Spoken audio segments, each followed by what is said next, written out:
All right. Let's see if that actually works. It does. Excellent. I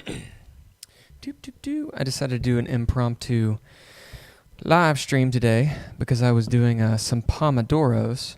If you don't know what a Pomodoro is, it's this app thing. Boop. Huh. There you go. Basically how it works is it's a workflow, what have you. Actually, if you want to know how it works, check out my podcast, the Something Buncombe podcast. Man, whew, I'm looking rough. Anyway, so what a Pomodoro is, it means tomato, I believe, in Italian. And you work for 25 minutes. That's one Pomodoro. And then you take a 5-minute break. And you do this as a series of times. And then you take a long break, which is 10 minutes. And that makes it so that you don't burn out, in like the work day or with whatever you're doing. I use it for everything. I use it for language learning, for this, for, music, etc. Anyway, so I was doing a Pomodoro or two, and I was editing the book, just shoring up some formatting issues and whatnot. And I was like, why shouldn't I just be on live stream doing this? My Ember mug is charging. Hell yeah. There's a chance that Ben will jump in a little bit later today. And we will see what goes on. All right. Let me make a dumb post. That's right. Beforehand, I thought of something else. So I like having music on these things, but pretty much any time I put music on any of the things that I do, I'm flagged with a copyright content claim. Or, what is it called? Not eminent domain. There's another term for it. It's the idea of, hey, you can't use stuff that you don't own. Which is strange, because I know several YouTubers that do it all the time. And they've never had a copyright claim. I don't know what it is with mine, but maybe because I live stream so much. I don't know. Anyway, so I was like, well, how can I deal with this? Because if I have music going on, then I'm going to get a copyright claim. And eventually that will become a problem. Because they'll be like, okay, well, you can never monetize your videos, and you suck because you steal IP. And I'm like, I'm not trying to steal IP. I'm trying to promote shit and whatever. As it turns out, I'm a musician, so why don't I use my own music? And I kind of wonder if, because some of my music is actually on like Spotify and Amazon and iTunes whatever the hell it's called, the Apple whatever. It's all over the place. No one listens to it, but it's all over the place. So I'm kind of wondering if I got a copyright claim on my own shit. Which would be hilarious because, it's all automated anyway, so it's not like you're really talking to a person. So, I think it would be ironic. Let me see how to do this.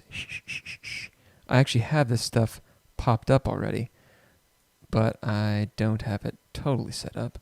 Put you over there because you gotta be over there. And let's see if I can find my music.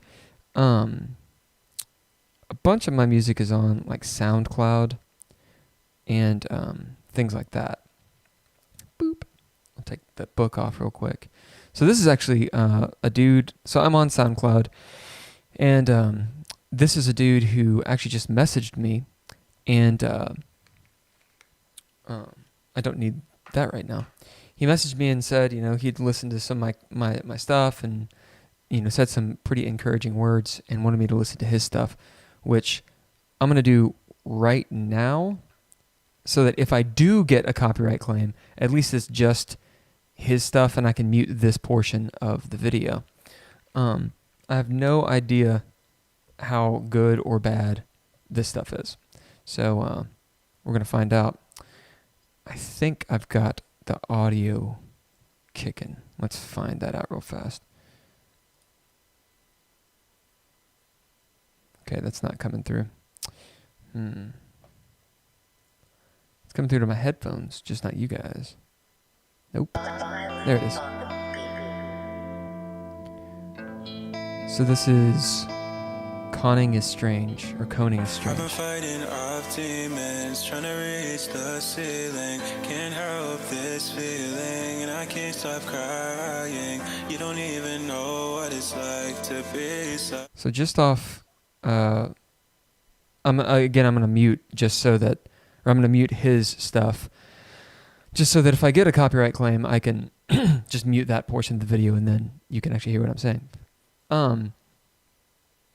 So this is it's not my type of music, but thus far the production is really good. Let's listen to a little bit more. I just wanna be real. Sitting here wasting my time. You don't even pick up the line. I've been waiting here ever since, asking where the hell you've been. But I can't help me sing. I've been shut down.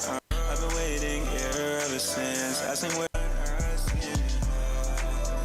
So I really dig the bass line, or the resonance of that bass, like that.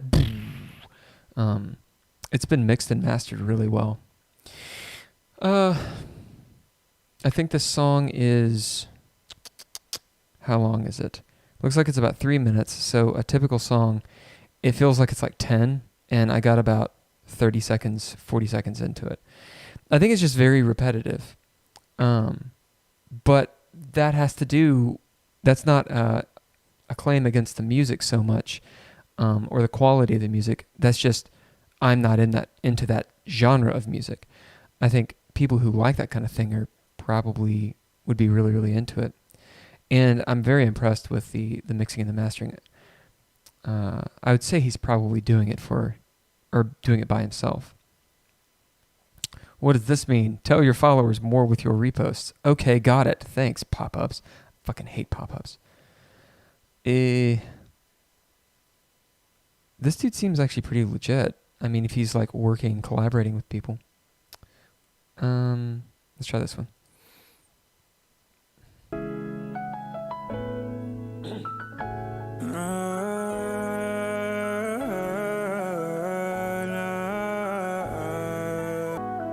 Mama always said we give whatever we want. It don't matter if we're ready or not. So I hear some auto-tune on there, which is fine. I think it's probably done a little bit more than it needs to be. Again, that's a genre thing. You know, like some people dig the auto-tune. And I forget what this style of music is called. It's a sort of like mumbly, like R&B derivative type stuff mixed with like really light house or whatever. I dig the artwork on that on this album. It looks like a little anime thing. That's probably an anime that people know, or I don't know if he commissioned it or whatnot. But I really dig that. The dude's voice is interesting. The riffing that he does, you know, it's not overly complicated, but it's not easy to do. As in, like, I mean, I'm a singer, and that's not easy to do. Again, though, it's very produced. And let's listen to a little more. Also, these songs, they seem to all be about 2.5, maybe 3 minutes. They probably could be like 1.5 minutes, in my opinion. Let's go here. But I always knew that was a fit so loud. Interested in you, so I'll see what you're about.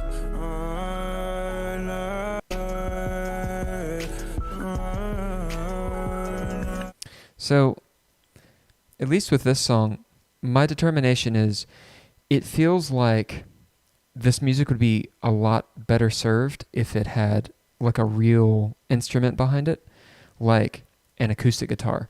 This reminds me of singer-songwriter stuff. You hear the acoustic guitar, the strumming, it's very simple, and I think it would work a lot better because what he's trying to do, I think, is drive the music with this kind of house-ish beat, but it doesn't fit what's going on in the vocals. Like the vocals are clearly the mainstay here. It's all about the lyrics and what he's saying, and sort of this droning or like crooning in like neo crooning style. But then you have this weird sample of a piano in the background that honestly, if it wasn't there, I wouldn't really notice. And then this driving beat that really doesn't drive anywhere, because the moment that it comes in, it's like, hey, so my song's a little bit boring, so here's a driving beat. And there's an incongruency with that. Whereas I feel like if he were playing guitar or actually playing the piano, as a singer-songwriter, or the fucking flute or whatever. Anyway, it would have more life. I wonder if this person actually performs live, and if they do, what it would look like. Because maybe to make my case, if I heard this, if I went into a club or something, or more likely a bar, and I heard this dude doing this, I would be bored to tears. So why would I listen to it, Again, it's not my genre. I'm not trying to shit all over his music. I can shit all over my music like for days. I'm just trying to be honest. That's how I do. Get my honesty on. Okay. I am going to actually edit the book. I just figured I would do this music first. Let me see, where did I put it? Follow Me, Koning featuring Kura. All right, let's see what that is.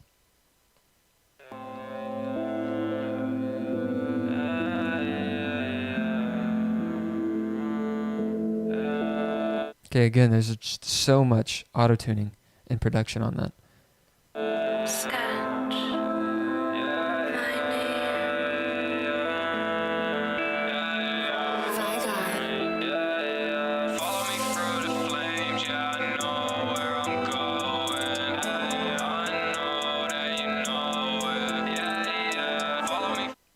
Yes. I'm making a post. I'm live streaming while I send this post.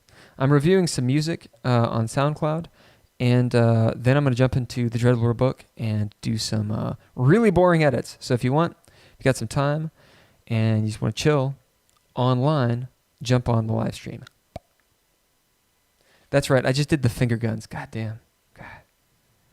It wasn't my fault. It was my fault. Okay. It wasn't me. All right, it was me, but it wasn't my fault. How do I type this? Let me give you some music real quick.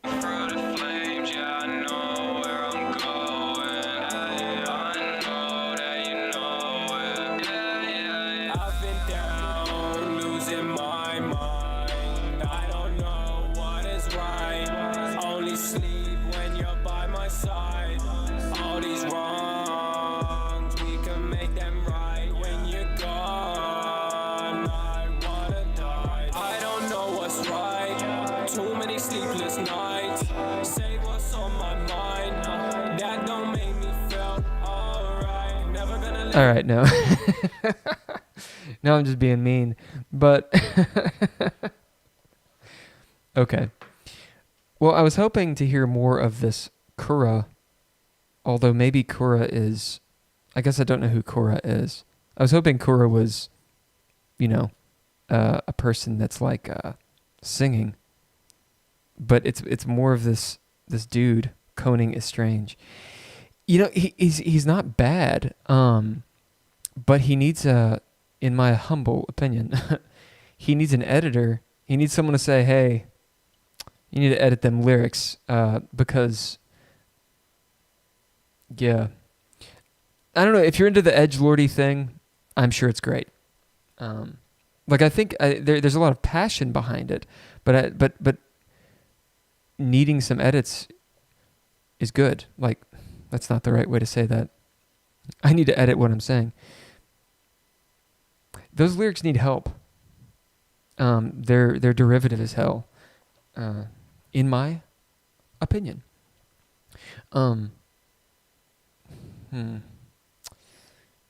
Again, I don't know. I'm going to try to find some part where this other person comes in. Also, it's so overproduced.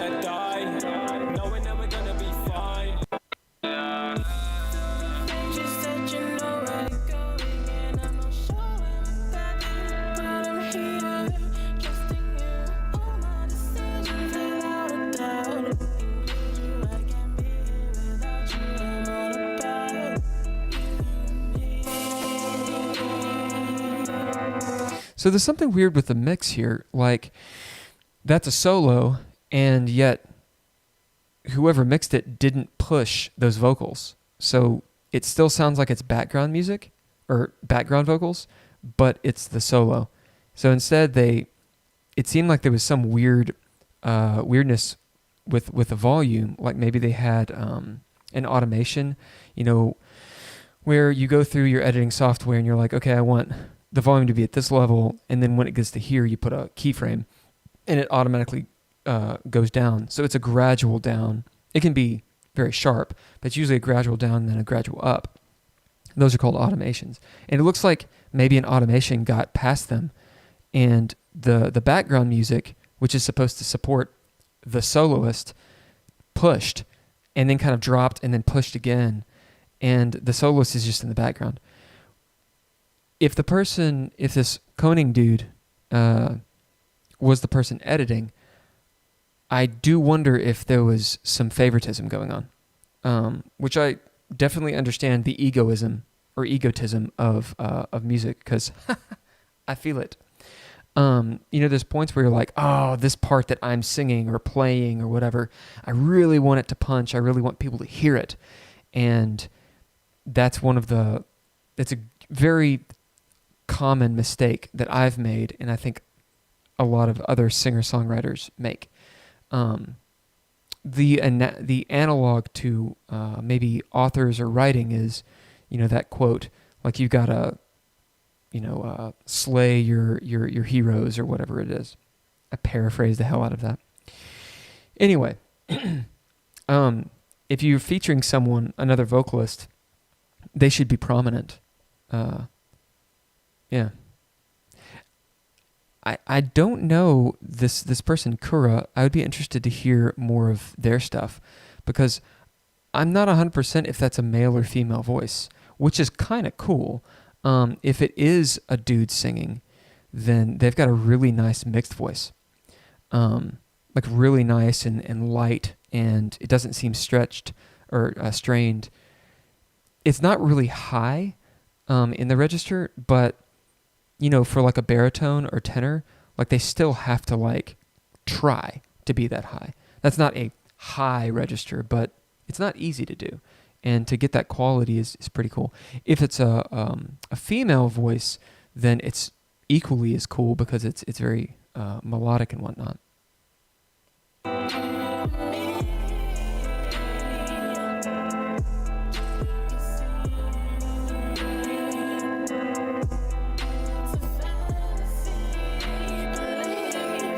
You see how that sounds like it's backup vocals? Like it sounds like in the song they forgot whatever the main vocal line is, they accidentally muted it. It's cool mixing. I'm not mixing. Cool harmonies. A pretty cool melody that they've got going on with that sort of riffing style. Way too overproduced in my opinion, and the mix is wrong.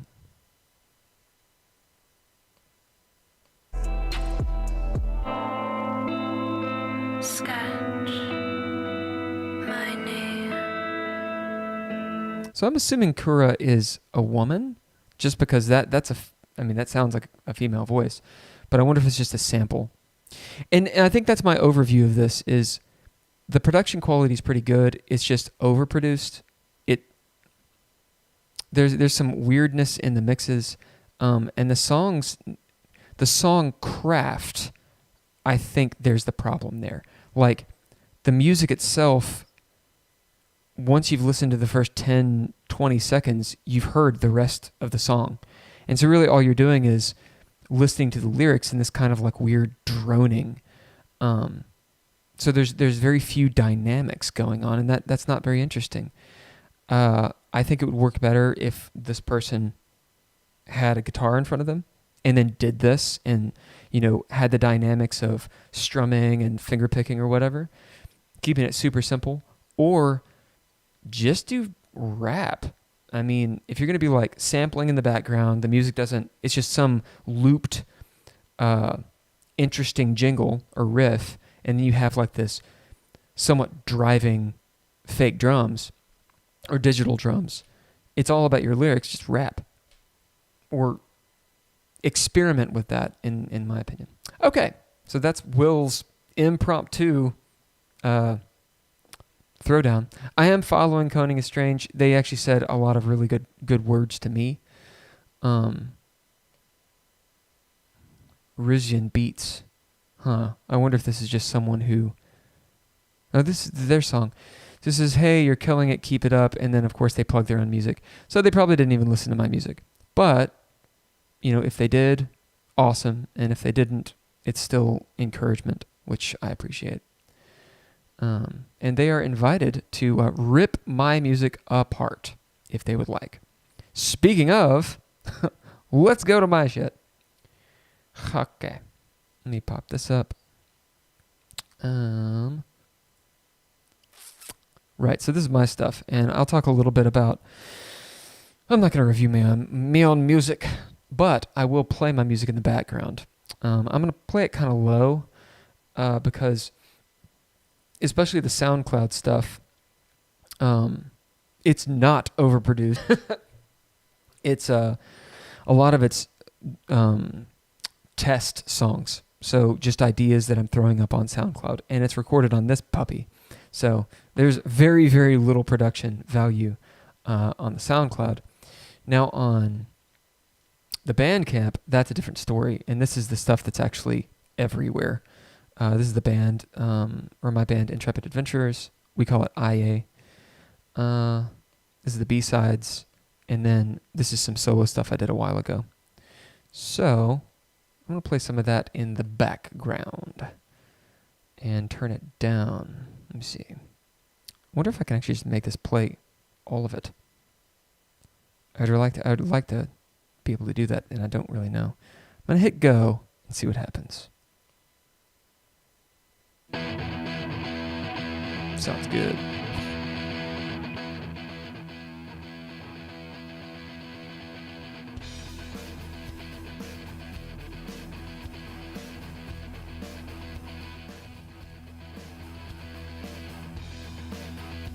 So hopefully that's not too loud. No one's on the stream right now, so I can't really tell if it's too loud. If you do get on the stream and think that this music is too loud or too soft, then please let me know. Truth be told, I'm just going to be editing the book, so I'll be talking here and there. But if anybody wants to talk, just let me know.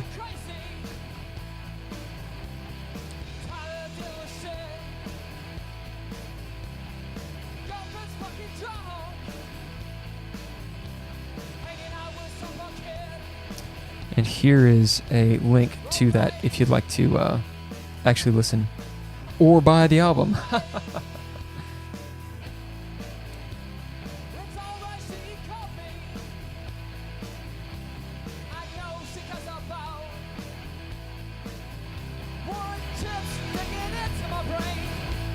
All right, let's get to some of this editing.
That's Jeff McNeil on the bass.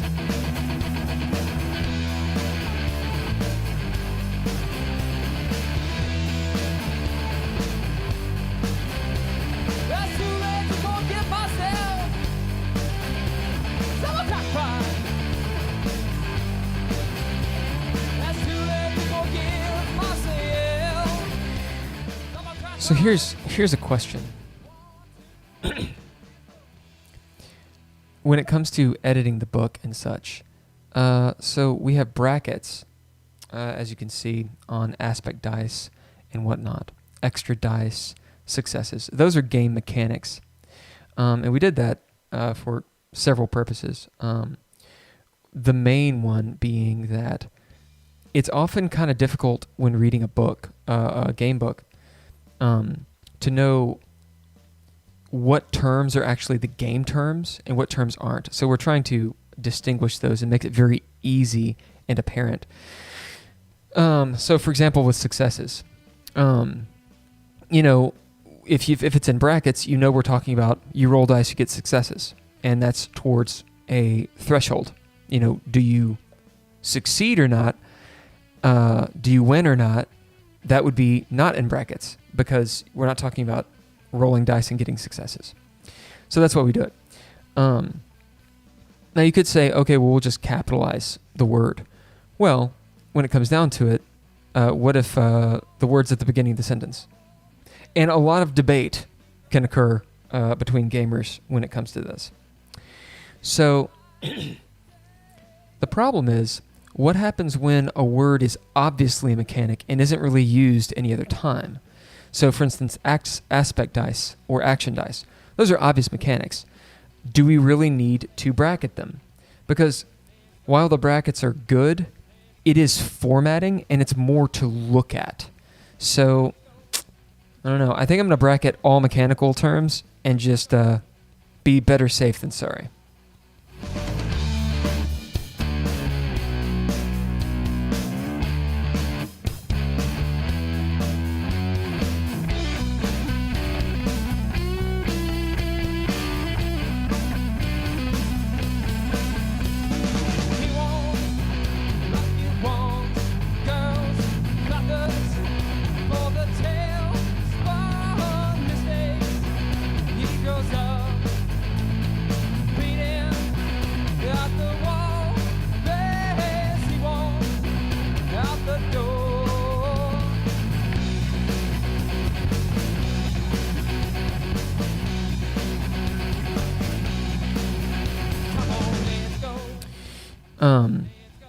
A little while ago, the last time I was in China, the drummer of this band, Trouble McGee, this Aussie chick that's a very good friend of mine, and I made a 2-person band called Penguin.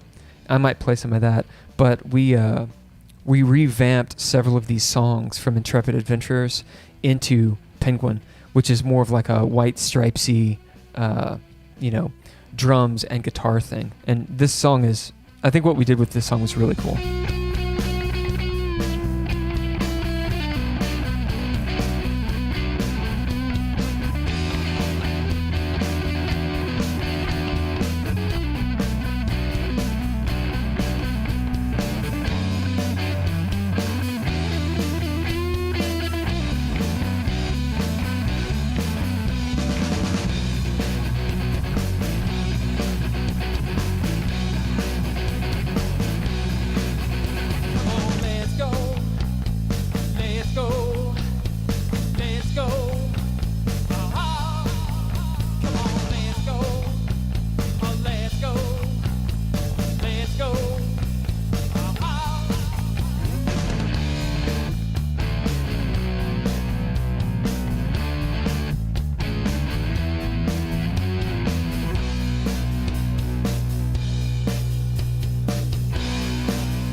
So I wanted to catch the solo.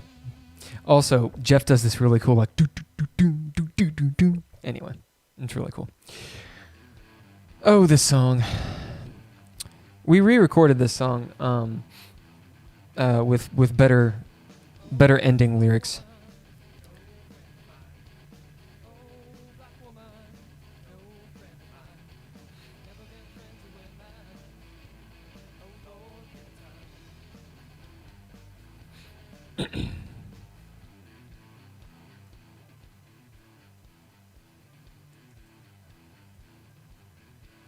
All right, let's turn that off for a second. So, I'm at this weird crossroads. This is the terminology and format part of the book, which of course explains, that. And I realized that it didn't explain everything that I needed it to. I tend to err on the side of long-windedness, of course, because in my mind, like, yes, you can say something in the book that is very technical, very instruction manual, but just because you say something does not mean that people will understand it.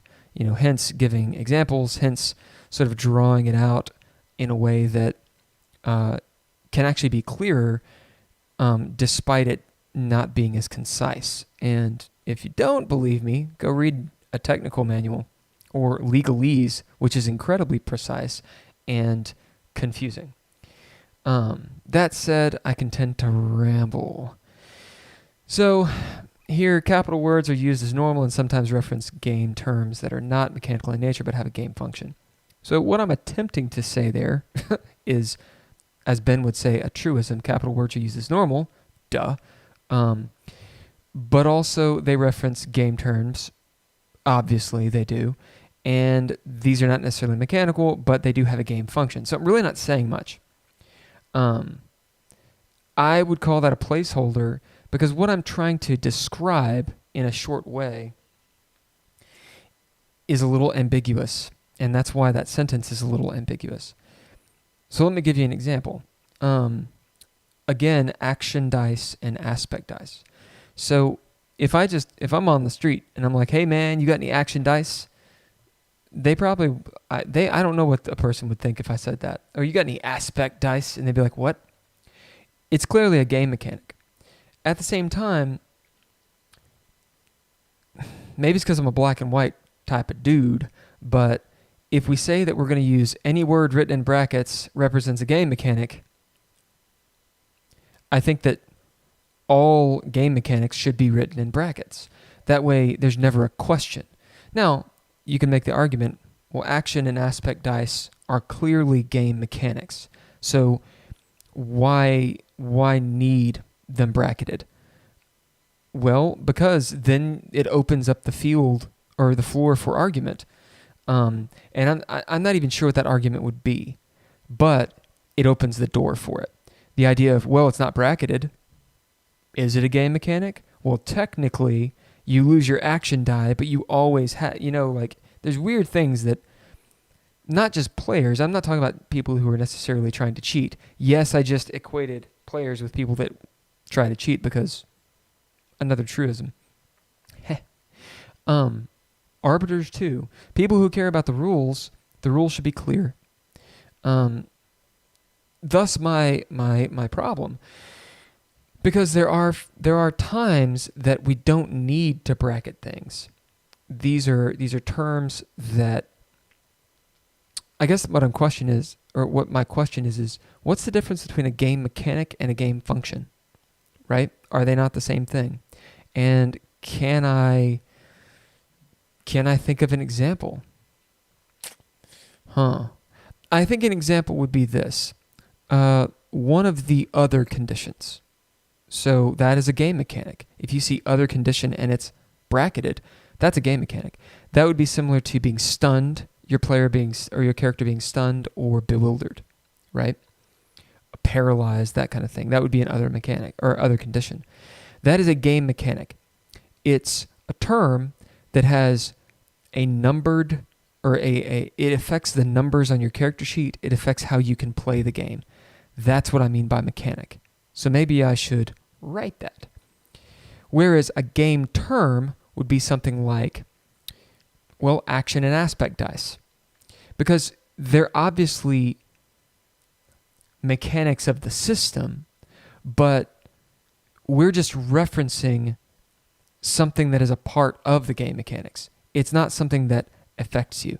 And I haven't found a way to differentiate those two that's clear. And I'm not 100% sure that it even needs to be done. But when we're writing this and formatting it, the question arises, should we bracket certain words? What words shouldn't we bracket, right? Example, for example. Hey, this is an example of the game mechanic. Should it be bracketed? Because it technically is a game example. You know, how far do you go with it? And this might seem easy, but it's not, because it's 250 pages of the same issue, right? And then you got to go through it several times and have these questions answered again. Now, I'm sure that Ben and I have had this conversation. We've probably agreed on several different ideas, and I've forgotten them all. Then again, I'm crazy. Okay, so I think game mechanic needs to be, its terminology and format, I think game mechanic needs to be defined here. A game mechanic, let's see the difference here. Let me throw on some music while I think and type. Again, we're listening to Intrepid Adventurers. Had it all where it needed to be. She had it all where it needed to be. Such a black woman, shaking it down for me.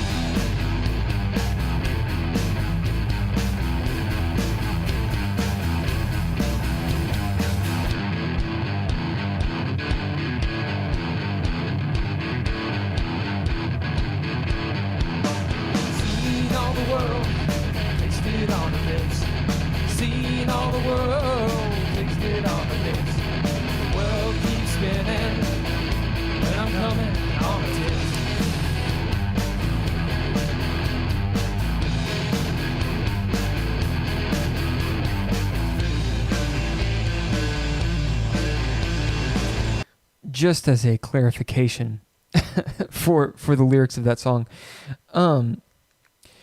those were kind of placeholder lyrics, and it was more funny than anything. We actually ended up changing them, and really didn't perform it very much as we recorded it. One of our buddies, Chad, actually came up with the very last line there, and it's seen all the world, tasted on her lips, seen all the world, tasted on her lips. The world keeps spinning by the swaying of her hips. And it was just a much more tasteful, no pun intended, tasteful and clever and more elegant lyric to the song. So we actually changed it to that. But the original was, in fact, much more lewd. It's not really an apology. It's just, the way it is.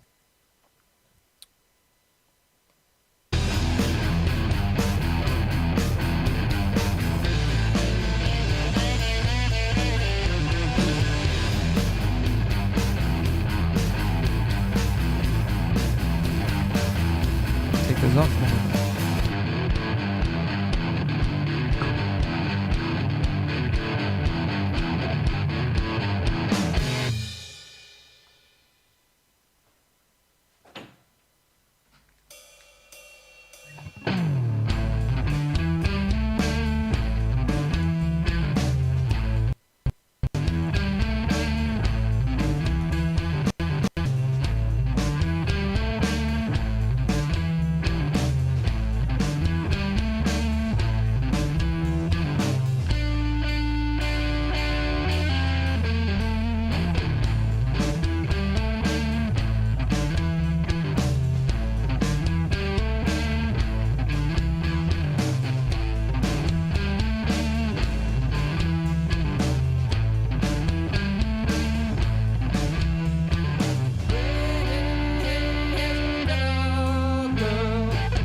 right, so I think that's what I'm going to do is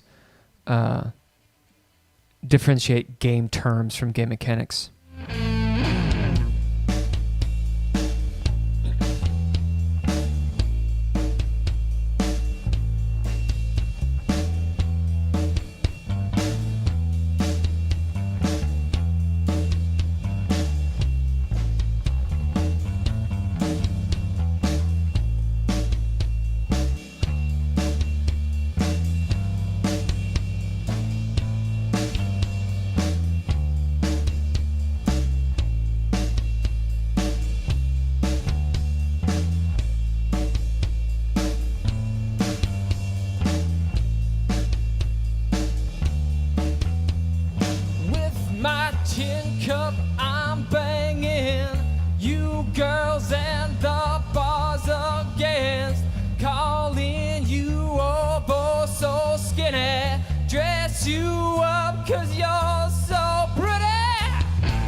Ooh, I can open up a widget, which apparently says, YouTube is not receiving enough video to maintain smooth streaming as such. Open widget. You have experienced buffering, my lads and ladies. Pardon me. Huzzah! Good, we are back. Yeah, I believe my internet is being throttled right now. Probably because I'm using Spectrum is such a bunch of assholes. Yeah. Right. So one of the trial and tribulations that I'm actually experiencing right now is I don't know if you followed the edits, but it's that idea of like, oh, I've made a decision to put the short term first, but then I realize everywhere else puts the long term first and then the short term. So I'm having to go back and edit all of that. This is usually the kind of ad nauseum. What am I trying to say? I think I'm using that incorrectly, actually. This is usually the kind of tedious activity that we put off. Well, obviously, we don't want to continue putting it off. Oh, modes of play. Ooh, I don't know if we're going to do modes of play or not. Modes of play. So the modes of play are the dread, throwing down,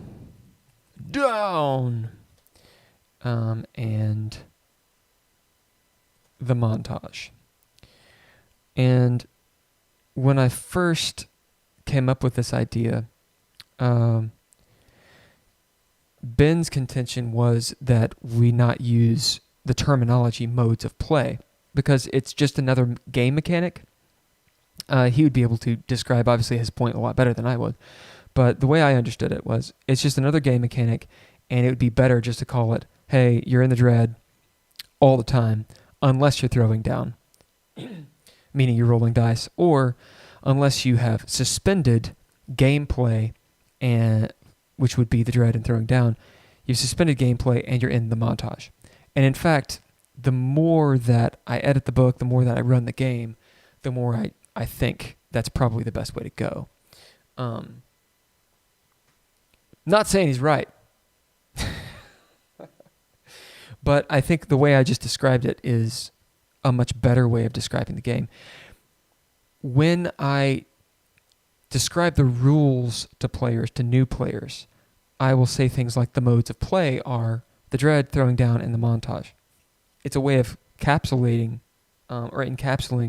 those terms, and it's a way of then explaining it. Okay, well, we're in the dread.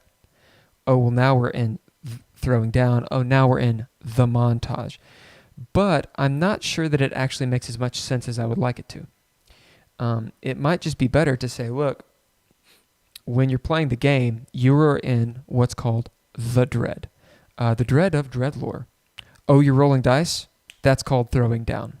Rolling dice is throwing down. If you're suspending play, you're in the montage, or you're taking a break. The montage, you're not rolling dice, you're not bidding traits. That's the difference. And there's certain game functions that can occur in the montage that can't occur elsewhere, such as advancing your character.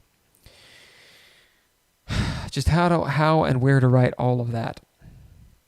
That's the question, my lads and ladies. All right, let me look at my stream health. Good. It's good. It's probably mad at me for playing music, but I'm going to play music. Okay, that's Nothing's Free. We're done with that song. Boom. Let's pop over to... we'll do 12 Long Months. This is one of my old EPs. Just me and acoustic guitar, but my friend BJ Hinkle helped me record some of these and then actually set me up with the person who actually produced this album or this EP named Bradley Burtner. And Brad just knows his shit very, very well. So let's hear this.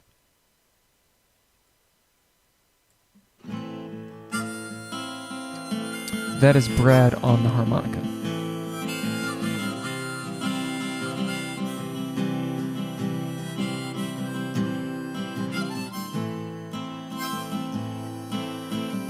And I'll post a link to that.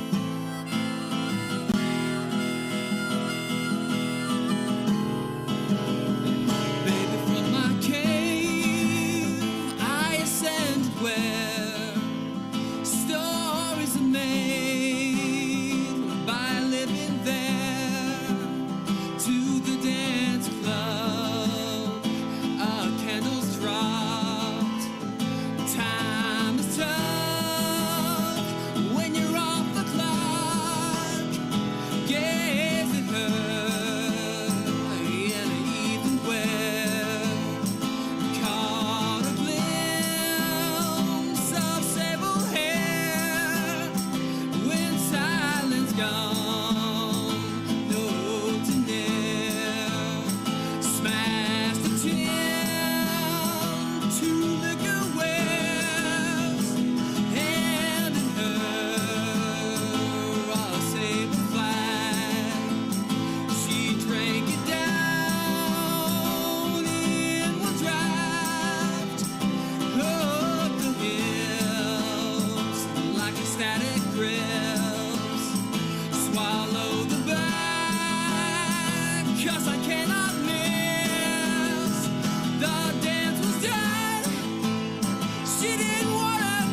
Yeah. Oh, range increments.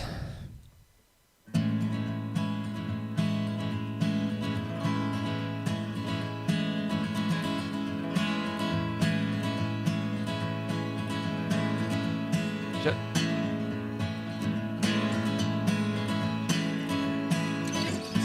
That's hilarious.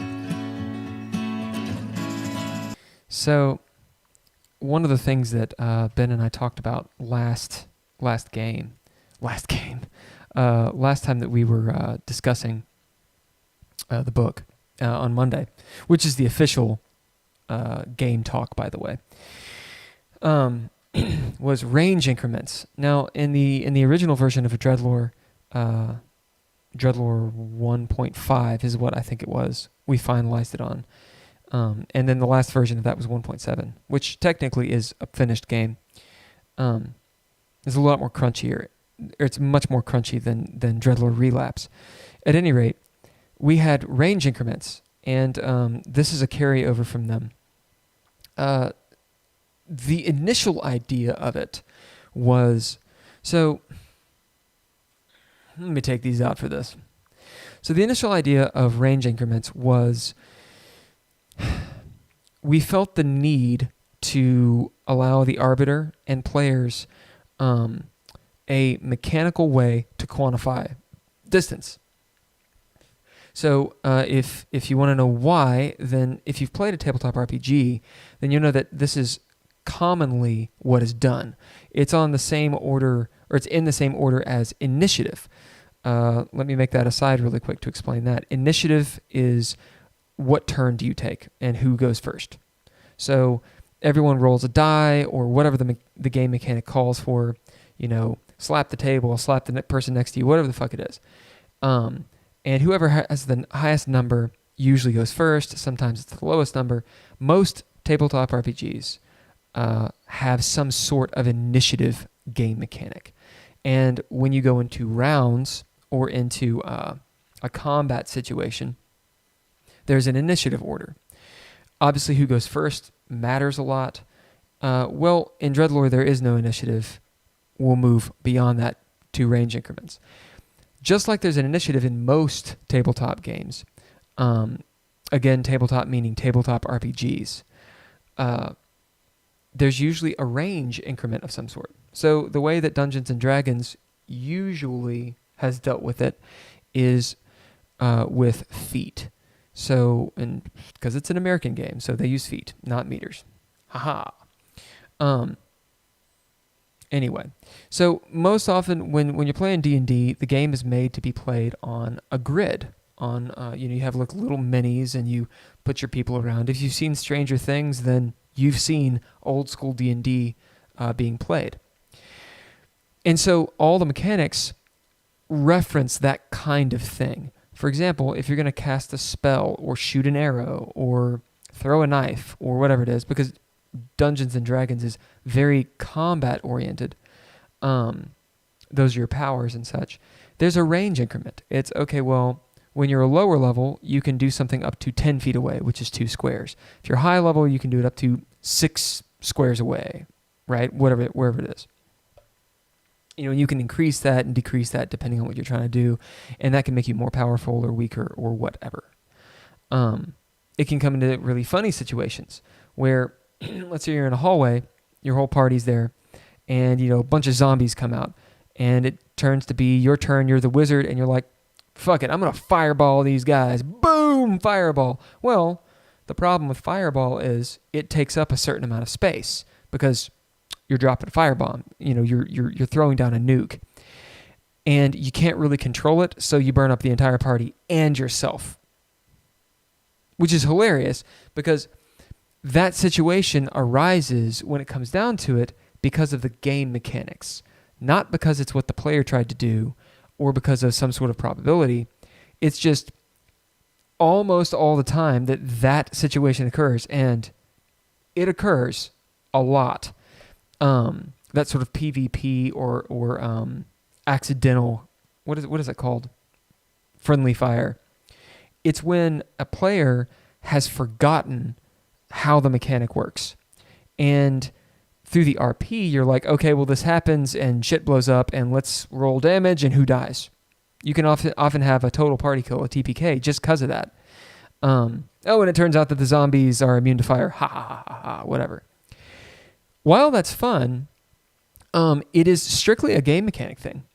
Whereas in a narrative game, the player is much more in that mindset. Instead of being like, I choose fireball, and they blow it up because they're looking at numbers.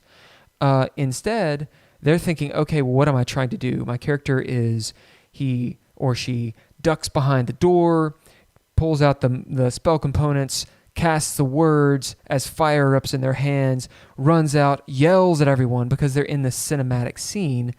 Get down, the fireball is coming, and they shoot a fireball.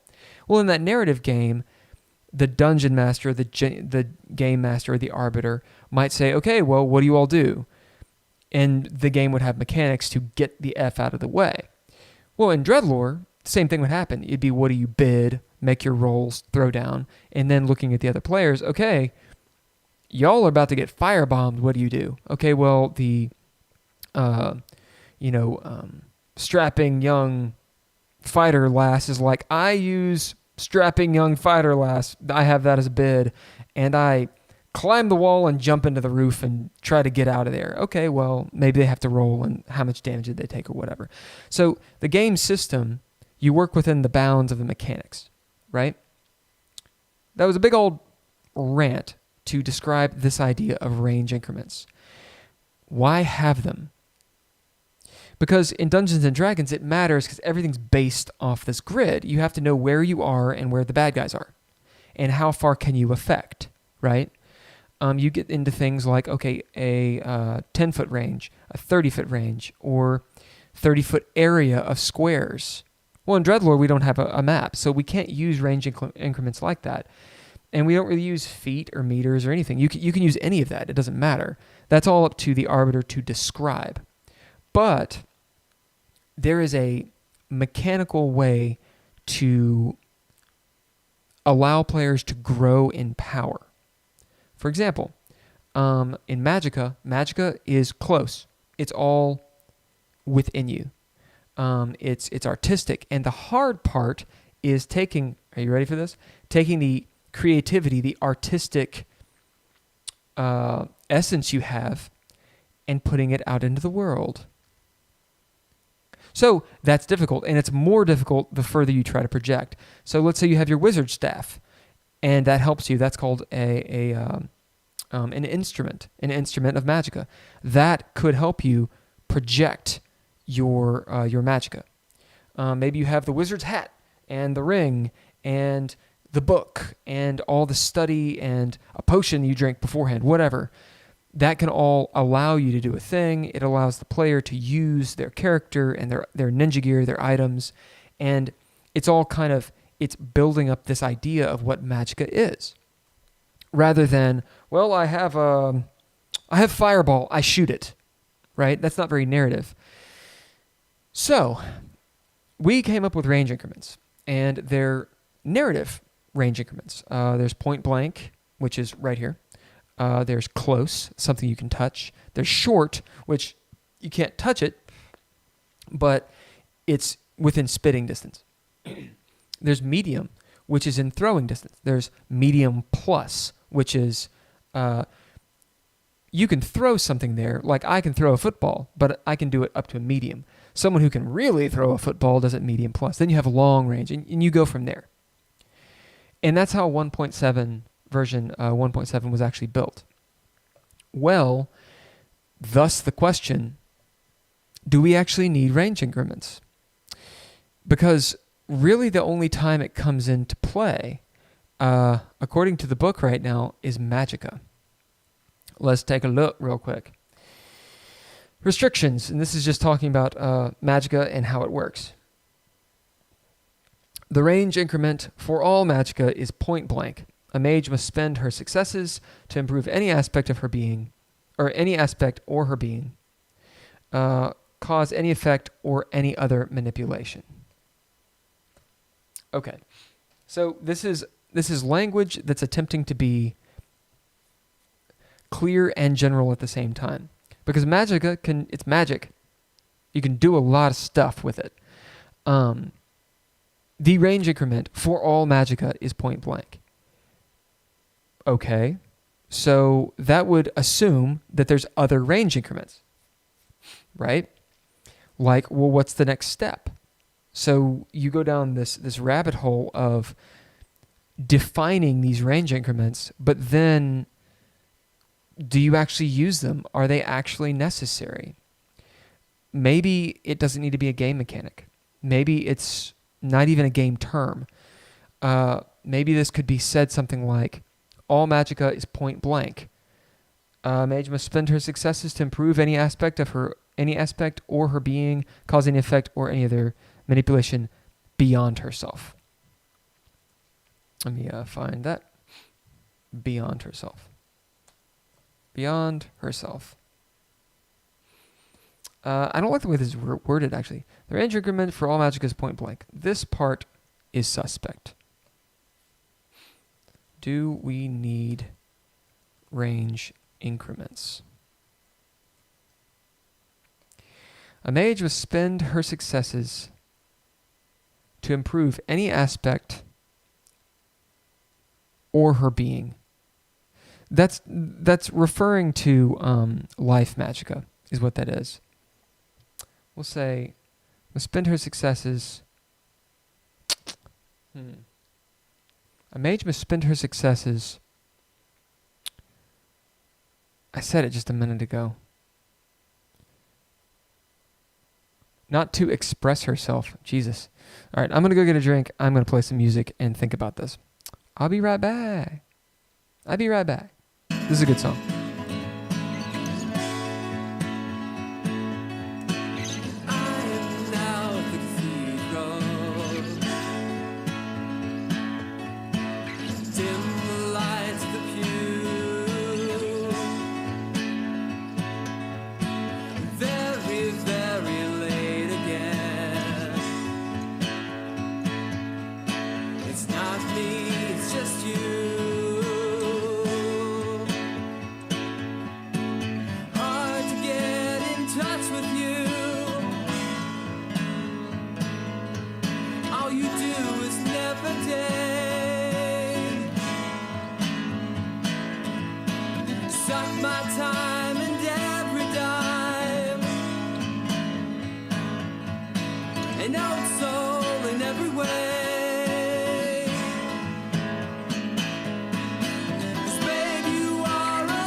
Okay.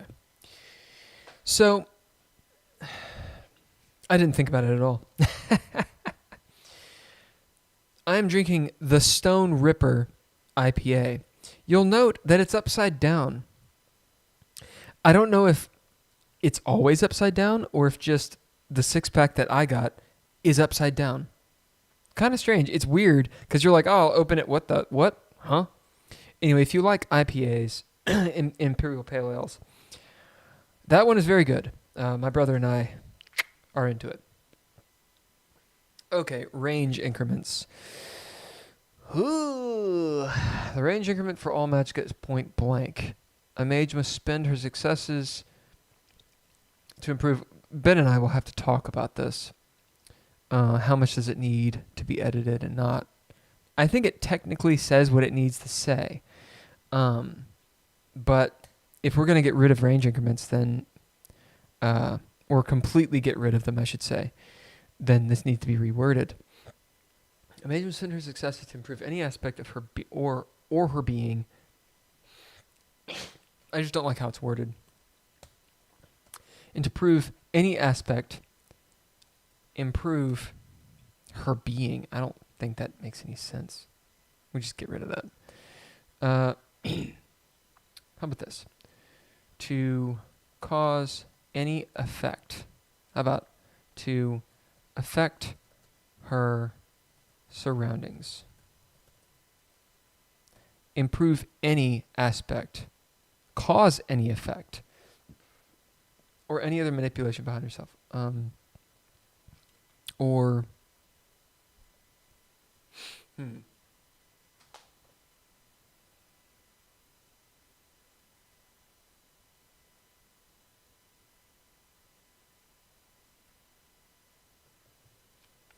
mage must spend her successes to affect her surroundings, improve any aspect, cause any effect, or any other manipulation beyond herself. I'm thinking we don't need this. That was not the right hotkey. Boop. Oop. Ah, fuck. I fucked up. Spelling and grammar.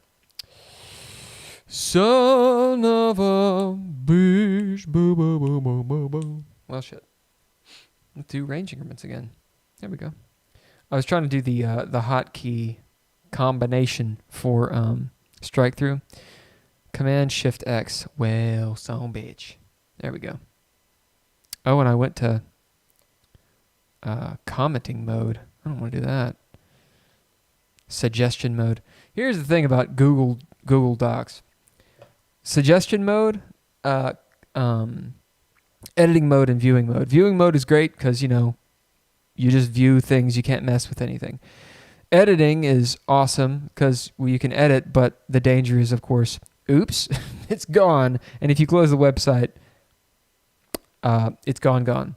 Because it auto-saves and that's it. Suggestion mode is very cool. The problem is you start suggesting. It's like tracking your changes on Word. And eventually you have you just got to go through all these suggestions, resolve hundreds of them, right? That ain't cool. All right, a mage must spend her successes. This needs a little bit more. I don't want to do too much here because we haven't gotten to this part. This is module 5, I'm pretty sure. Successes to affect her surroundings, improve any aspect, causing an effect, or any manipulation beyond herself. Maybe that actually works. Let me see. That is a restriction.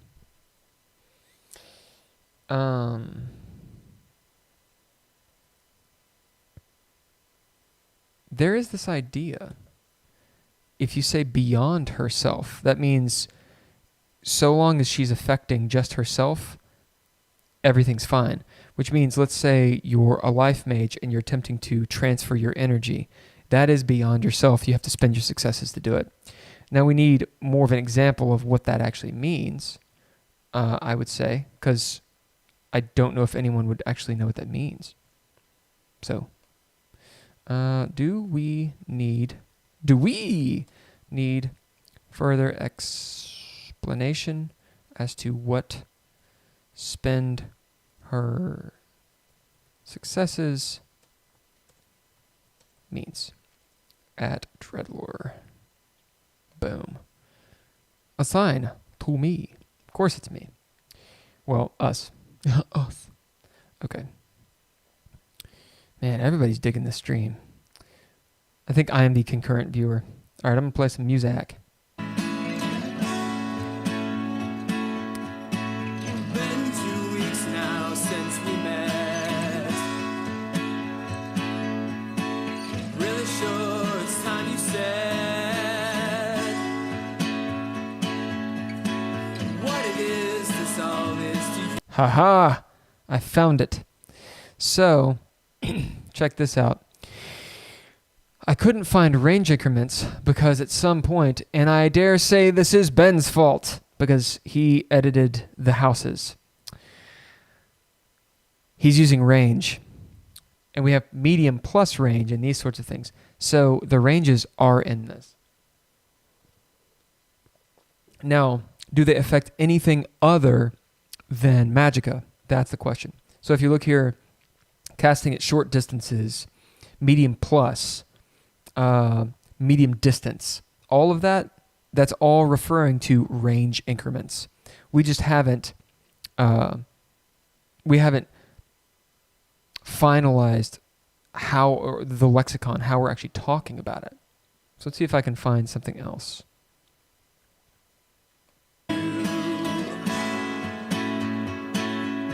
I dare you to make sound. Blacker days if stars are out. You wish on at least 12. Jenny moving fast to bed. If daylight hits. If daylight hits. Some moves are just bad. Babe, you are a vampire. Antisocial in your With a space. blood. Damn it. Baby, my vampire. So to you is my blood. Fuck. Oh wait, I got it. Add a space in front.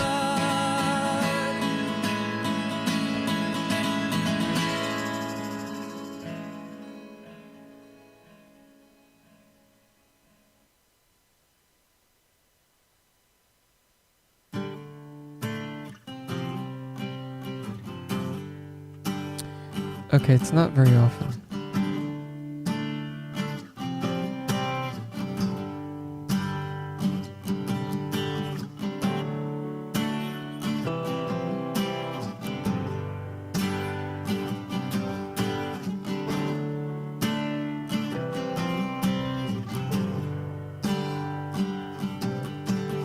Toil, the hammer falls.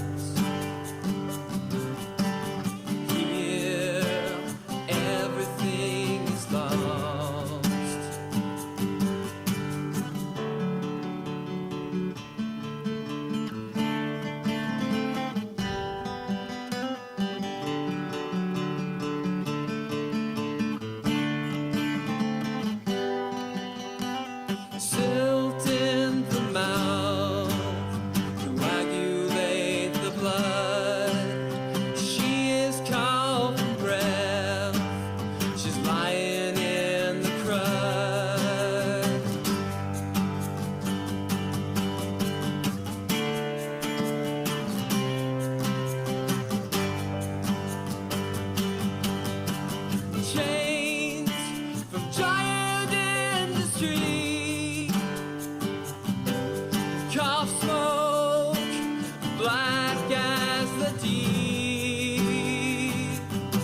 girl, her hands, the way she stands on limbs, bent back.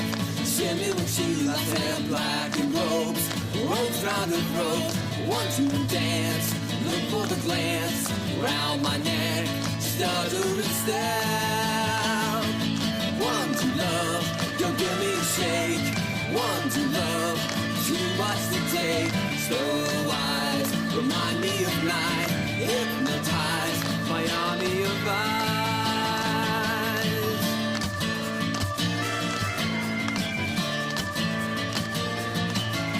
You tear me like paper from the notebook I write, and tearing to make her out of love. Someone I truly care about, she is the only one I care about. Touch me, love, want to break, cross me, love, and I'll make you pay. With my lips I will smash, with my grip I will crush. Dynamite, in place of a heart. Dynamite, in place of a heart. 1, 2 love, in place of a start. Dynamite, in place of a heart.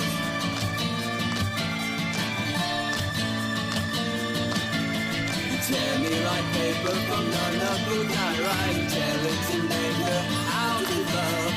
Someone I truly care about, she is the only one I care about. Touch me, love, 1, 2 break, cross me, love, I'll make you pay. With my lips I will smash, with my grip I will grab. Dynamite, in place of a heart. Dynamite, in place of a heart. 1, 2 love, no place for a start. Dynamite, in place of a heart.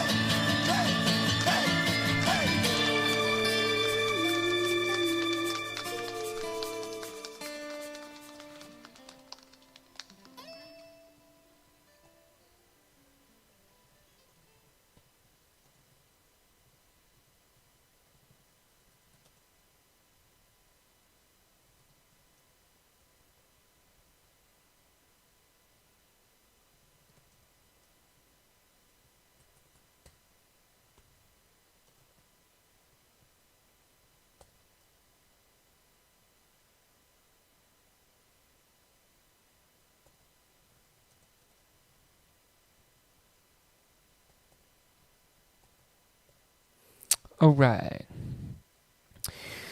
The music stopped. That means the EP is over. Boom. All right. So let's see. What I've been doing is just addressing some of the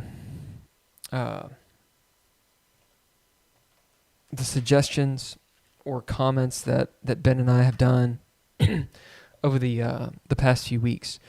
I know Ben has gone in and done several of them, but I figured I would.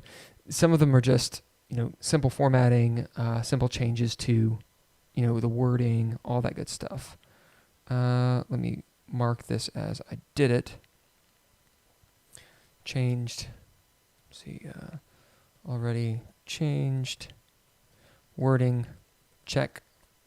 Please. At DreadLoreSystem.com. Ooh. Assigned to me. And let me say, not that it doesn't already say, but I'll say when we did this. You and me, we did this. All right, Cameron says, or Sketchwhite says, need an expertise trait. Why would you need that? The pointy end. Sometimes the most effective way. Oh, I see. We already gave it we gave it stab. Thank you, Cameron. All right, the pointy end stab. Sometimes the most effective way to injure your foe is also the most obvious. Thrust with the pointy end and stab your foe in a vital spot, dealing them a bonus 1 point of damage. Probably sounds like we've been trying to figure out the nomenclature here. Is it bonus point of damage? Is it 1 bonus point of damage? Is it 1 bonus damage? We want it to be consistent, but it's harder than it seems. Let me make a little note here. Bonus damage. Bonus point. of damage. It should not be that. Should it even be a game mechanic? You know, bonus, that would be a game mechanic. What is a bonus? That's defined. It's a +1. Then you could just say bonus damage. Well, how much? Well, it's always 1, right? Penalty, how much? It's always 1. Or is it just better to explicitly write it out? I feel like simplicity is better. I code, and I prefer, you can do a lot of code in one line, especially with JavaScript and such. I would rather have 30 lines of code that I can actually read than 1 or 2 lines that I've got to suss through. Anyway, bonus damage, bonus damage. Get some semicolons up and 1 point of bonus damage. Which one are we going with for the book? At DreadLore system. Send it to me. Okay. That actually makes it a little bit easier to find these things. Update any terms here that need to be updated. Thanks, myself. Treaties of War, Tomes of Mastery, Scrolls of Magica, or Rites of Mysticism. Looks like all of that is actually good. Codex of Mastery. Codex. And I believe Megan gave us that word. Codex of Mastery, Scrolls of Magica, Traditions of Mysticism. Traditions of Mysticism. Journals of Theurgy. Manuals of Theurgy. Motherfucker. Manuals of Theurgy. Treatises of War. Codex of Mastery. Scrolls of Magica, or Traditions of Mysticism. Mysticism. Yeah, we need to work on them traditions of mysticism. Boom. All right, so that's done.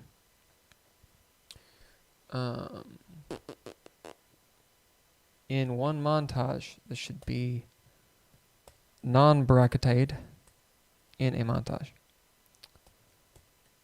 I need to put on my glasses real quick. Right quick.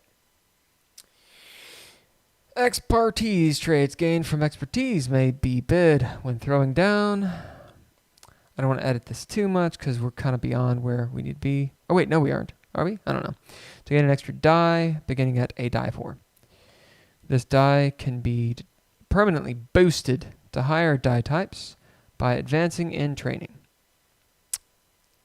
Training probably does not need that, but I'm going to keep it for now. As usual, they cannot skip die types. Die tabs cannot be skipped by players. Players cannot skip die types or advance multiple times in training for the same expertise in one montage. Okay. I think that makes sense. Change names at Ben. So I need to change all these names again. Manuals of Theurgy. Alright, so I'm going to do all this and play some good damn music. Some of that damn music.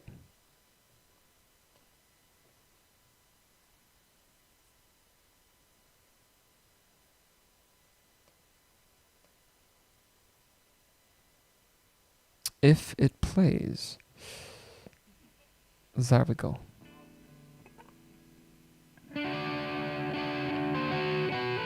It will get louder.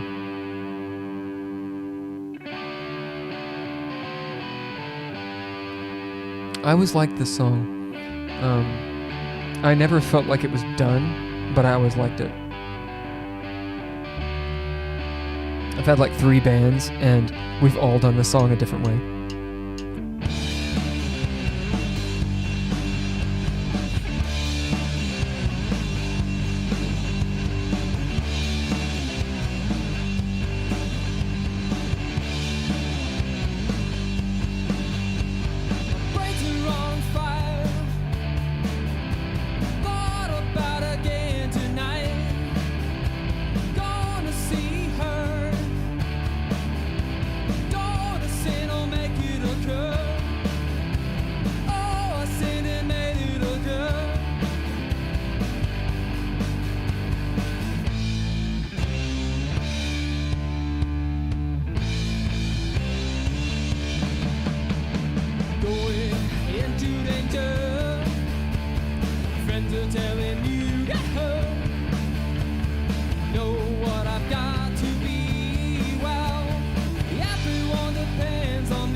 don't know how to do right.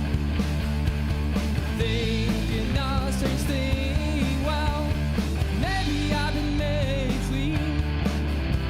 Maybe I've been made clean.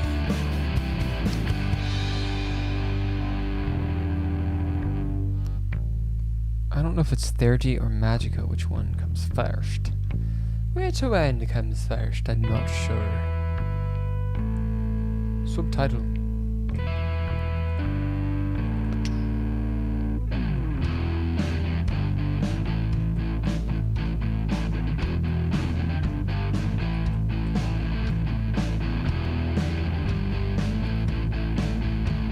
Ninja Gear.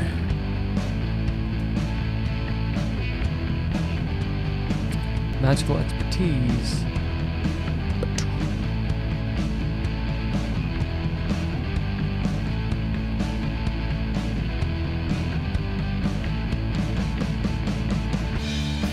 Wonder if he called it theurgical expertise.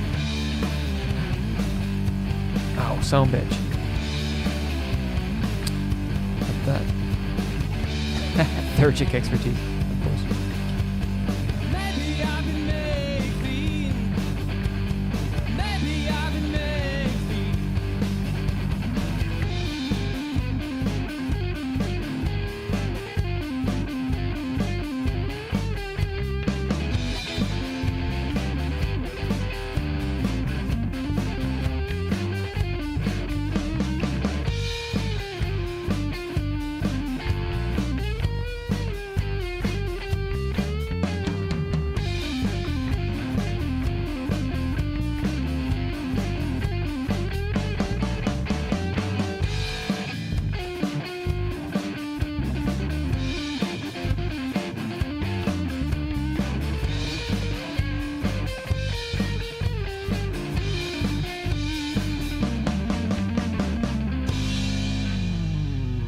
Not the best solo. Whatever. Yeah. GFB, let's do it. Yeah, a little bit. It's cool. We all were together.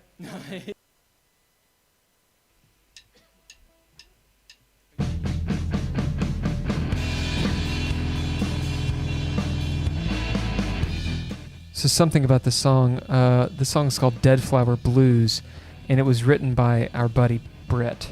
Yeah. Brett!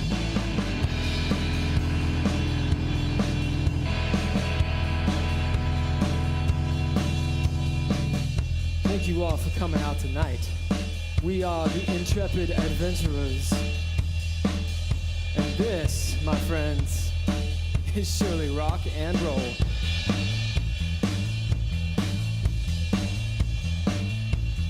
The dance to this is...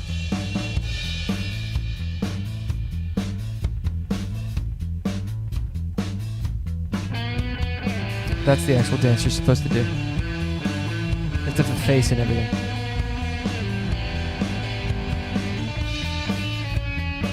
You have to look like you're hurt.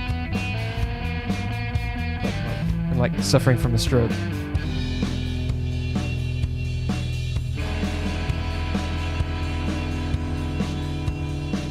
I can see you in the backseat with your mascara on. I can see you in the backseat putting that lipstick on. It was right there in the backseat. We made love till the dawn.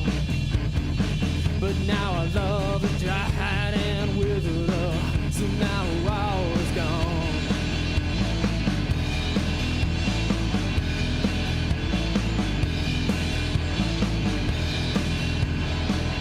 Our love is like a dead flower, like a dead flower, like a dead flower. Our love is like a dead flower, like a dead flower, like a dead flower in my hand.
girl, to counter all the pain, to counter all the pain.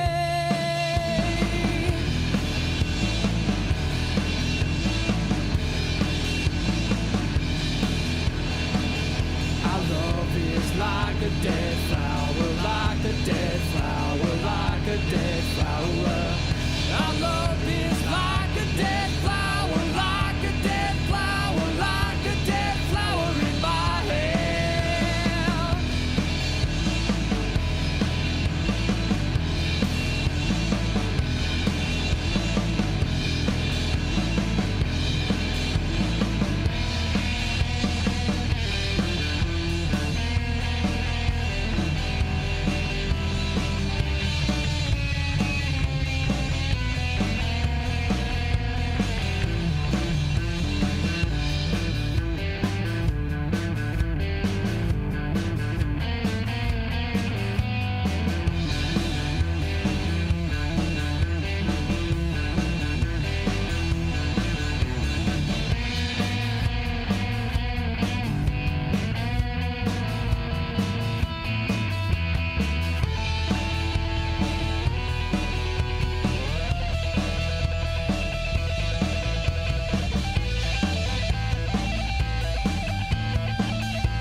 I would like to say, Will, that you said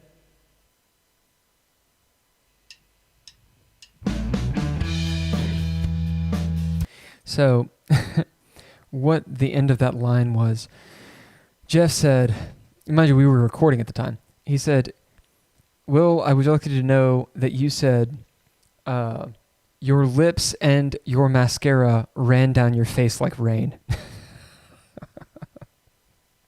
Which, at the time, I was like, yeah, so what? And then he's like, your lips ran down your face like rain? And I was like a clown. Anyway, oops. I was into it. I was feeling it. All right. This next song, so these are the B-sides. These are obviously the ones that did not make it on the EP. Just because GF and Strange Thing were songs that I had written a long time ago, and actually Jeff and I, in a different band called For Stella, did those songs. And so we wanted new material on the Intrepid Adventurer EP. So that's why these two made the B-sides. Dead Flower Blues and Shock and Awe are actually covers of our friends' songs. So Dead Flower Blues is Britt Congleton, and Shock and Awe, I'm not 100% if... so it's this guy named Mike who... I can't remember Mike's last name. Anyway, I don't know if he wrote it or if his band wrote it. But regardless, we covered it, and there we go. Yep. I'm going to run a D&D 5th edition game tonight, and I need to make sure that I'm on time. Okay, we'll do a little bit more. This is a good song.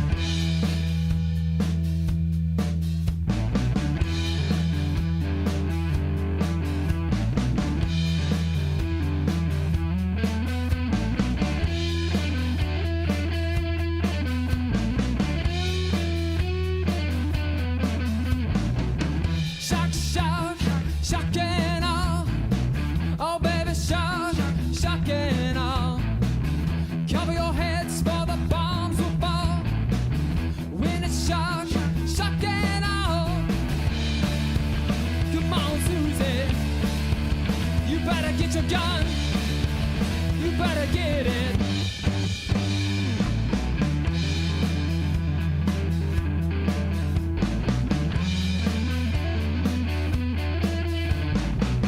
Shock, shock, shock and all.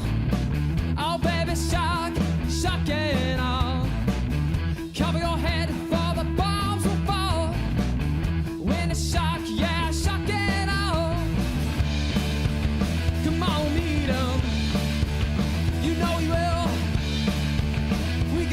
beat 'em.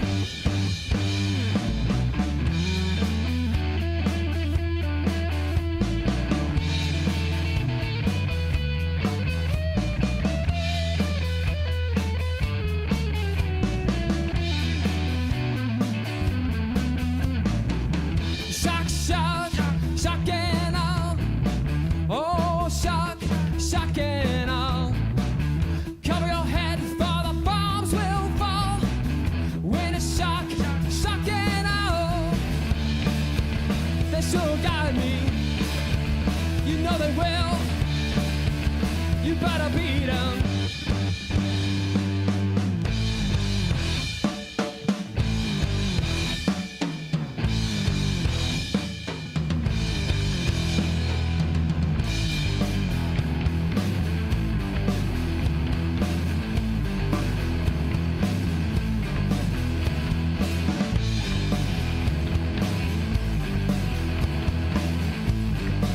Oops.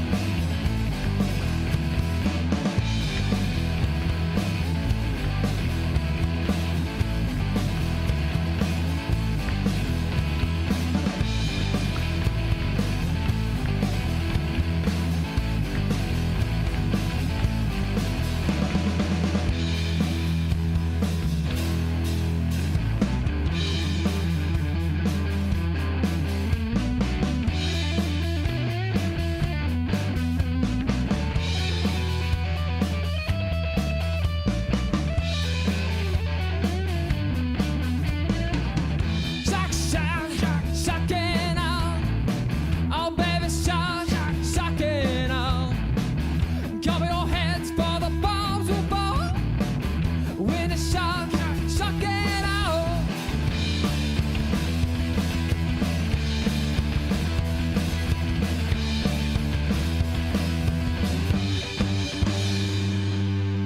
Yeah, that's that song. It's a good goddamn song. Buy the buy the digital album for $2. All right. Boom. Get rid of that, and I will post that into the chat if you want to check out that music. Okay. So these are this is all that I've posted onto SoundCloud. Oh, you can't see it because I have not changed it on OBS. Oops. Oopsie. Right. So, motherfucker. Right. So I've got 5 songs on here. I don't think any one is a rehash. You see, there's an angry song. Oh yeah. So there's 2 tracks 2 and 3 are just different versions of the same song. And I think I don't really know how this is set up. Oh, it's private. I see. Oh, these are private. What? That's weird. I don't know why they'd be private. I must have made them private so that I could just differentiate between the two. I'm working on an EP called In the State. It's a pun for 2020, and these are 3 of the songs on it, although they probably won't feel like what they do there. These are covers that I would like to put on sort of like a B-sides. And there's a Girlfriend in the Coma, which is the Smiths, Jolene, obviously Dolly Parton, and then Quito, which is from the Mountain Goats. And I want to say this Jolene cover is from a long time ago, actually with Jeff and I. So here's some other stuff. Well, let me play these and see what happens. Some of them are pretty wild. Fuck! For example.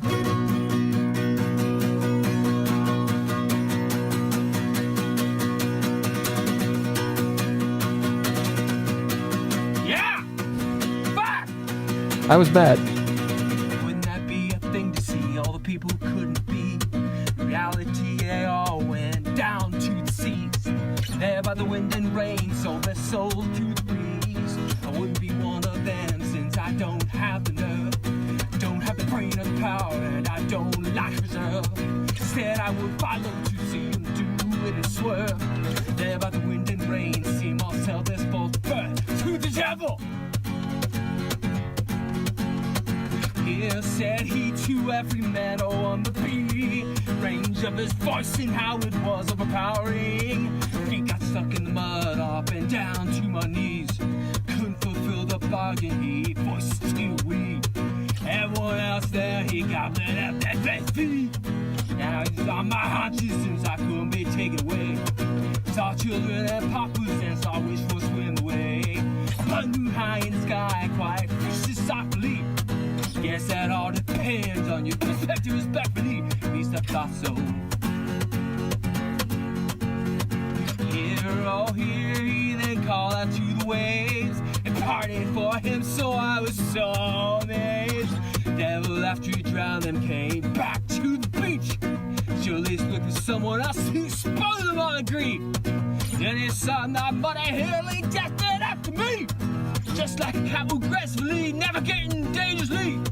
Never made a deal you knew was gonna go bad. You know the feeling as I turned my back. People that knew me in my country, okay? People that knew me on my destiny cruise, and he helped me out. Hell yeah, he didn't call out to the waves. Parted for him, so I was so amazed. Knowing the devil, though he steal, he grasp. Knowing that he's implored me to take up his path. Knowing the blood's room in the fucking seas. Knowing that blood moon and it cries over the bed. And I went on my way. Only one life, motherfucker. I went on my way. Fuck! Yeah! I went on my way. That was angry.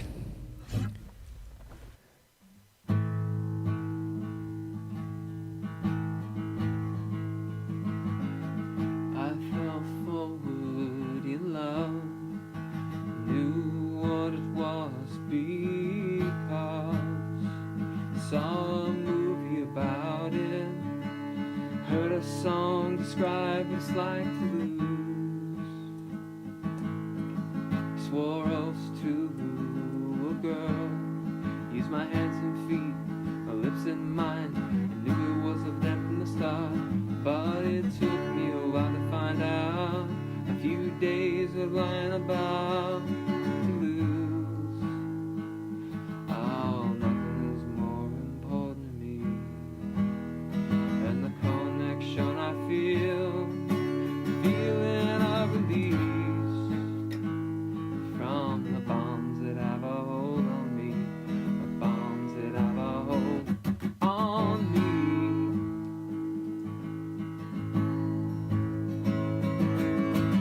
Love song clings to her lip, remnants of the boy she bit, stuck like a tattoo, and I don't believe in any of that. Ink that hard right back. Oh, nothing is more important to me than the connection I feel, feeling of release from the bonds that have a hold on me, the bonds that have a hold on me.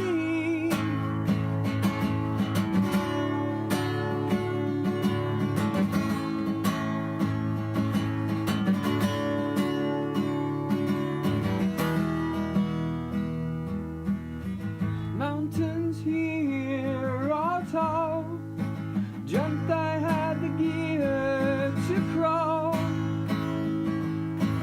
scrambled to the top, a balance and a drop, waiting for your call. Those thoughts are so loud, can't tell sideways from down. Years gone by are gone, I want to look on, can't when you're around. Oh, nothing is more important to me than the connection I feel, feeling of release from the bombs that I hold on me, the bombs that I hold on me.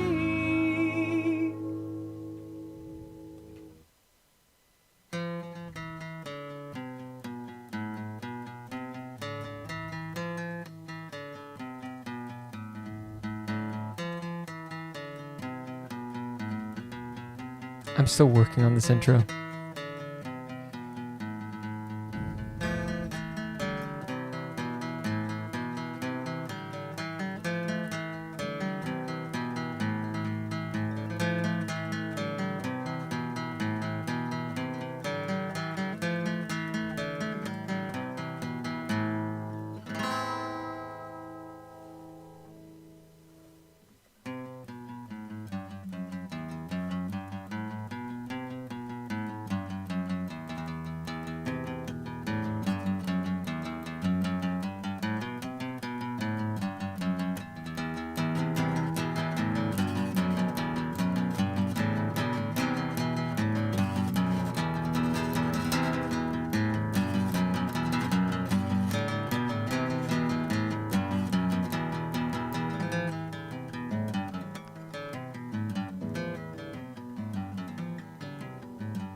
You ready for the solo?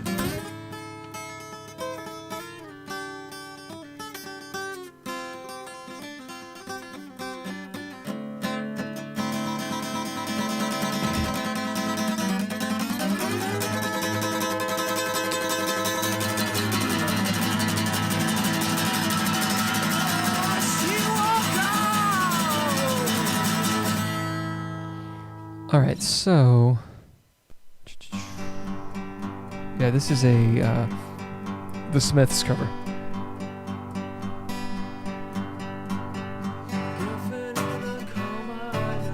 And that's a wrong card.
Manuals of Theurgy.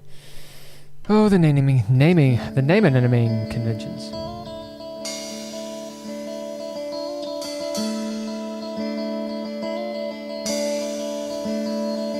Jolene, Jolene, Jolene, Jolene, begging of you, please don't take my man. Jolene, Jolene, Jolene, Jolene, please don't take him even though you can. Your beauty is beyond compare with plain lots of auburn hair, but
receive the blessings I've got coming. I'm going to raise an ice cold glass of water and toast the living and the dead who've gone before me, and my head will throb like an old wound reopening. When I get off the bus down there, my children are all going to greet me at the station. Like gypsies they will dance around me, and the choral droning sound their voices make will saturate the evening. When I get off the wheel, I'm gonna stop and make amends to everyone I've wounded. And when I wave my magic wand, those few who've slipped the surly bonds will rise like salmon at the spawning. Will rise like salmon at the spawn.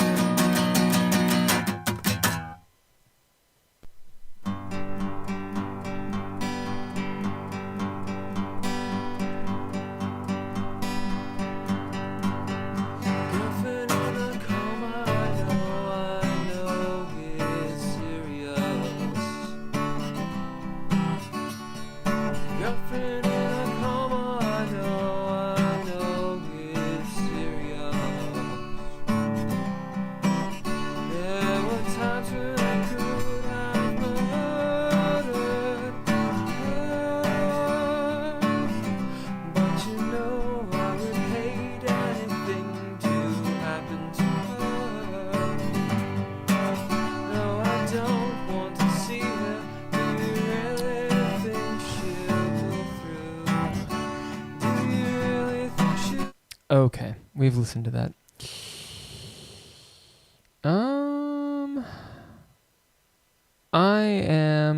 Let me see, we already did Very Angry Devil, but there is the Angry Song. Yeah. And there's also Shine On. So, I think what I'm going to do is, if you guys want to listen to those, you can. I've done, at this point, I think 2 or 3 Pomodoros, and without breaks. And I think I'm going to jump off here. That was a pretty good amount of work. You know, I addressed several of these. Hold on just a second. Ooh, poor streaming. So you're buffering. Sorry, guys. Sorry, anyone who is doing the thing. That's my shit internet. So I addressed several good things.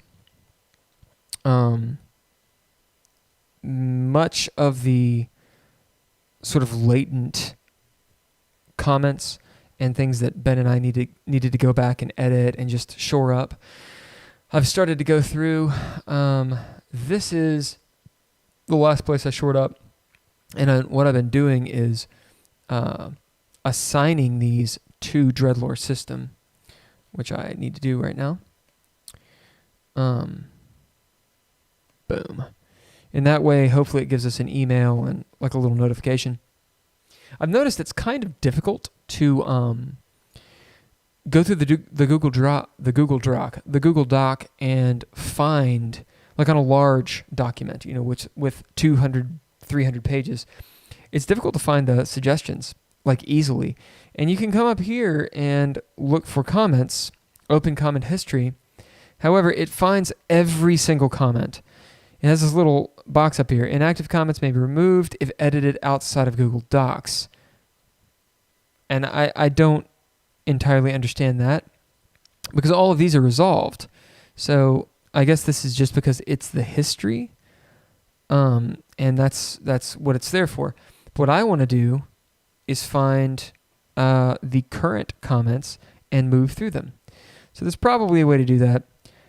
This would not be the first time with Google Docs that I've had to look up the help of Google Docs.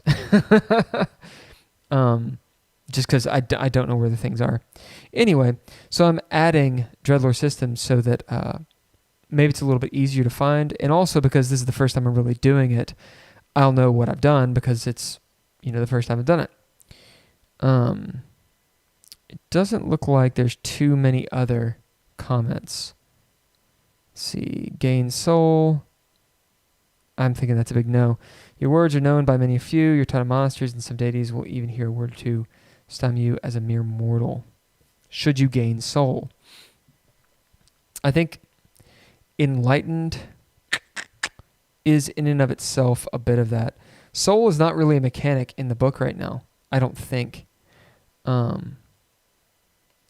me resolve that.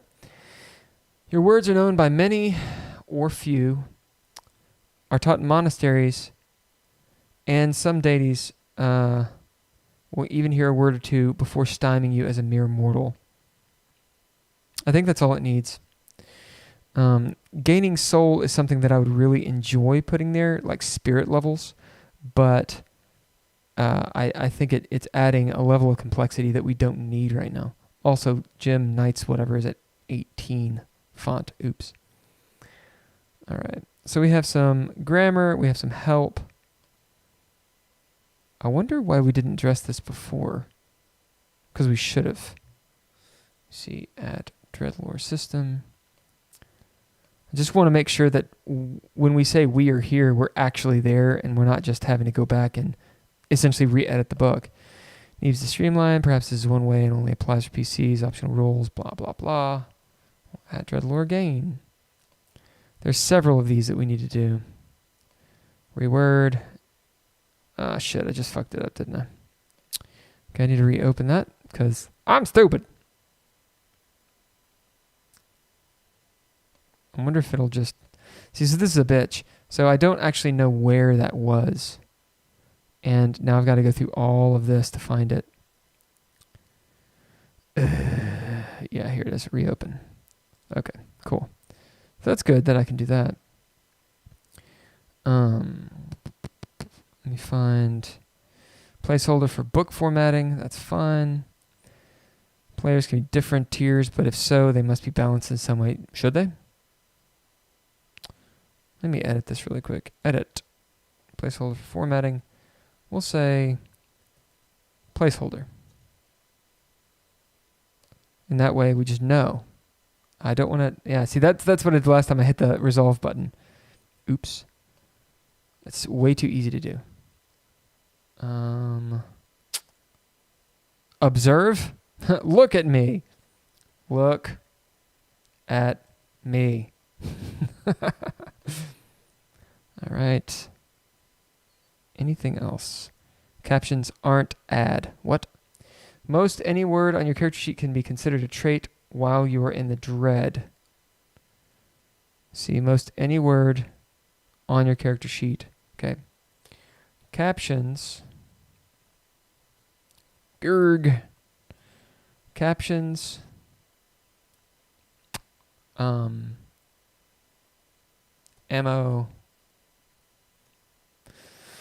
I don't know why I wanted to say ammo. Captions. Let's see. So how to say this in a way that actually makes sense. It should be most any word that you advance, you gain from advancement. You see, boop, that you gain. It should be any word that you gain from advancement and place on your character sheet can be considered a trait. Is considered a trait. Is considered a trait. It's not about the dread. Captions are not traits. If you wait, see, anywhere you gain from advancement, place on your character sheet is considered a trait. Captions are not traits. Captions and some other. Captions are not traits. When in doubt, ask your arbiter. Doubt, ask your arbiter.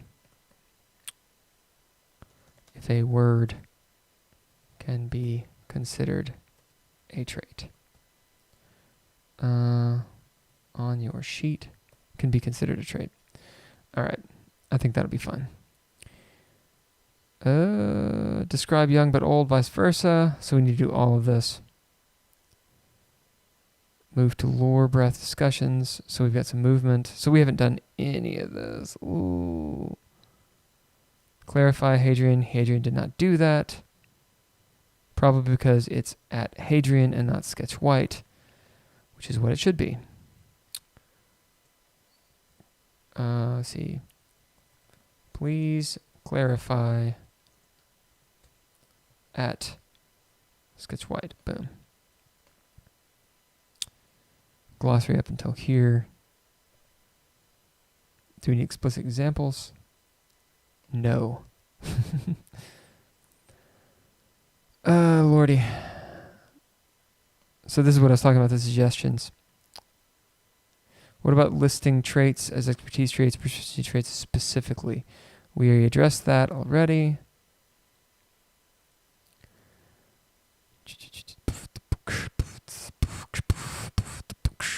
Should be moved to Arbiter's Toolbox, Ben says. I don't want to link anywhere. God damn it. We'll just say add DreadLore. So you see, this is kind of the workflow you have to go through with Google Docs. And then if people don't do it, and you're like, well, damn. I was putting these examples in here like so. The thing is that because there's not an easy way to find comments, you might as well just roll through. You know, like there's really no reason to even have them.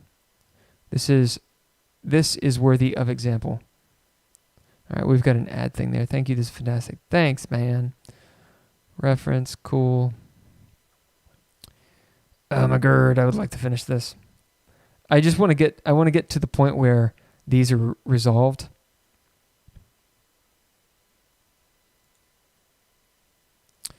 Reference, yes.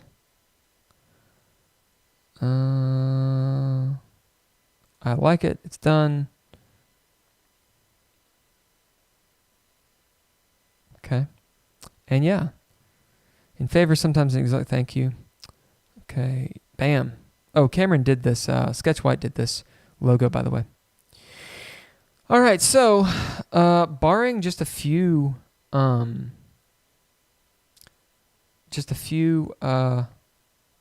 on a second. Sorry. Got to get this guy. Yeah. Barring just a few comments, we are fairly up to date. So the next live stream will be Monday at 7 p.m. Eastern Standard Time. And Ben and I will continue from the We Are Here. Again, you guys, if you want, you're welcome to review the book. Check it out on your own time if you're down. If you are feeling froggy, run a game in it. Let us know. We would love to know. And if you have any questions, that'd be great. The link that's provided from the DreadLore.com, which I'll post. DreadLore.com. Boom. That didn't work very well, did it? HTTPS. DreadLore.com. How about that? There we go. So that link will take you to a rather oddly colored website. And at the bottom, you can contact us directly, or you can actually view the book. It's just a view link. You can't add suggestions or anything like that. We only allow people that we actually trust to do that. But if you have comments, if you want to be a contributor, then let us know.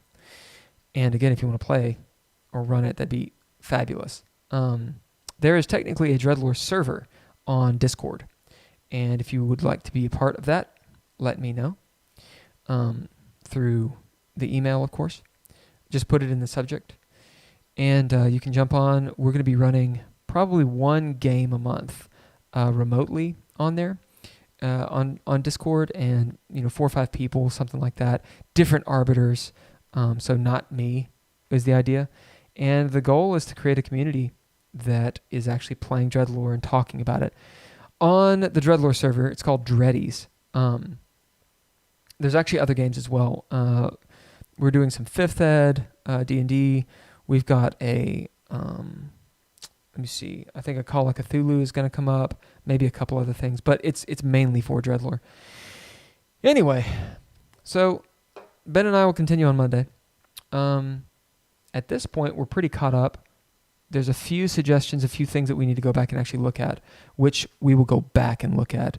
I don't think we're going to waste time on it in the actual game talk.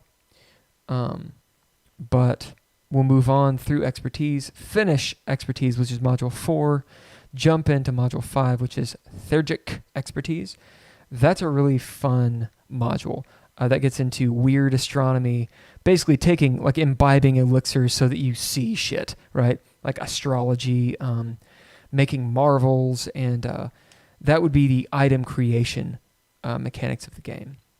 And those are the scientists, or in Dungeons and Dragons terms, they are the wizards. The Nikola Teslas of DreadLore are theurgists. So it's a really cool chapter. It's a little bit more down to earth in an odd way. And afterwards, we'll get into magical expertise, which is a whole big deal. But next week we'll finish theurgy and go to module 5. I'm sorry, we'll finish expertise and get into theurgy. All right, that is it. I think someone stuck with me the whole way. If you did, thank you, buckets full. And then for whoever jumped in, I saw there were 2 people there for a moment. I really appreciate it. This is just kind of an impromptu whatever. So